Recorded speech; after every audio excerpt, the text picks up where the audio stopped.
Bienvenue, c'est les Actus. Au programme cette semaine, 25 ans, un grand anniversaire pour la maison d'archéologie des Vosges du Nord.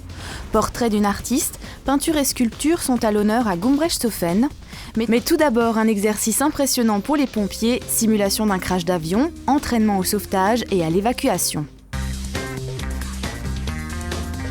Un avion s'écrase dans la forêt de Niederbronn-les-Bains. Un scénario original pour l'exercice des sapeurs-pompiers. Mais avant, il y a une partie théorique basée sur les débriefings des précédentes manœuvres. L'objectif principal qui était fixé par cette phase formative courte de moins de 45 minutes, ça faisait tout simplement appel au dernier exercice qui avait été réalisé, où il y avait effectivement quelques incohérences qui avaient été relevées dans la prise en charge, et entre autres dans la recherche d'intoxiqués au monoxyde de carbone. C'est pour ça qu'il nous a semblé judicieux de refaire un rappel concernant l'intoxication au monoxyde de carbone dans cette situation bien particulière, et surtout cette situation automnale qui va de nouveau générer probablement des cas d'intoxication au monoxyde de carbone. À 200 mètres du point côté 396. À vous parler. Toutes les sections des villages alentours sont réunies. Personne ne sait ce qui l'attend. Exercice qui pour moi a été également une découverte, sachant qu'on joue un jeu de réalité, ce qui veut dire donc la situation est préparée par des collègues et donc on est effectivement employé pour l'exercice à l'instant T. Et on apprend par ce biais-là la nature exacte de l'opération que nous devons gérer. En l'occurrence, même si dans un premier temps, le départ c'était un feu de forêt éventuellement, qu'il fallait reconnaître, après l'engagement du premier moyen, il s'est avéré effectivement que c'était un aéronef. À partir de là, les moyens nécessaires à la recherche, au secours et à l'évacuation des victimes sont appelés.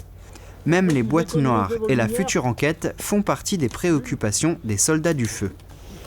Vous me dites si ça vous fait mal? À la tête, vous avez mal aussi? Pour l'instant, l'exercice se passe plutôt bien avec les difficultés que nous rencontrons, à savoir la nuit, des conditions de travail qui ne sont pas forcément évidentes. Mais néanmoins, on n'a pas connu de problème majeur à cet instant. On espère qu'il se terminera de la même manière. Donc j'ai pu observer que le premier CCF qui est venu a fait très bien son boulot. Ensuite, il y a le chef de groupe qui est arrivé, qui lui a tout dispatché. Les victimes étaient retrouvées assez rapidement. Le feu a été maîtrisé aussi.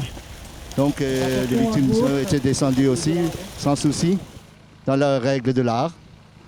Les 4 observateurs vont noter les points à améliorer dans un souci d'efficacité. L'exercice d'application touche à sa fin, il y en aura d'autres dans l'année.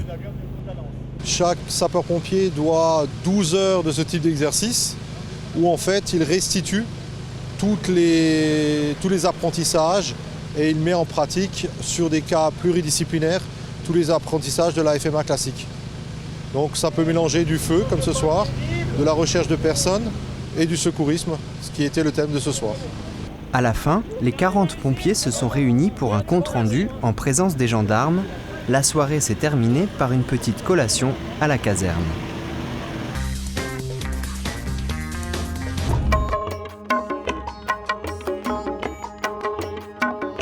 C'était il y a 25 ans déjà, en 1989, qu'a eu lieu l'inauguration de la maison d'archéologie des Vosges du Nord.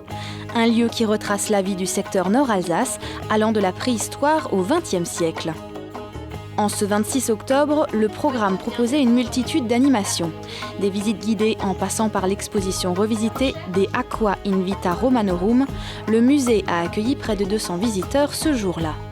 Tout au long de la journée, jeux antiques, réalisation de mosaïques et goûters romains se mêlaient à une rétrospective audiovisuelle de la maison d'archéologie.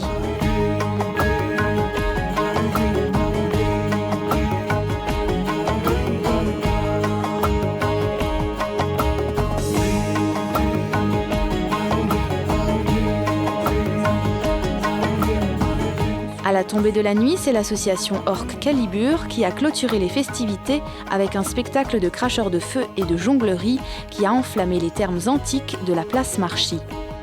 Le musée d'archéologie fait partie du réseau des musées du Parc naturel régional des Vosges du Nord depuis 2013.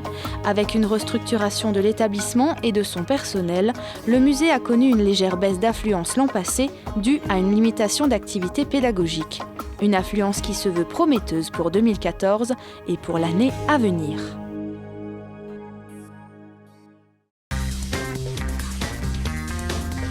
Quatre artistes, une exposition.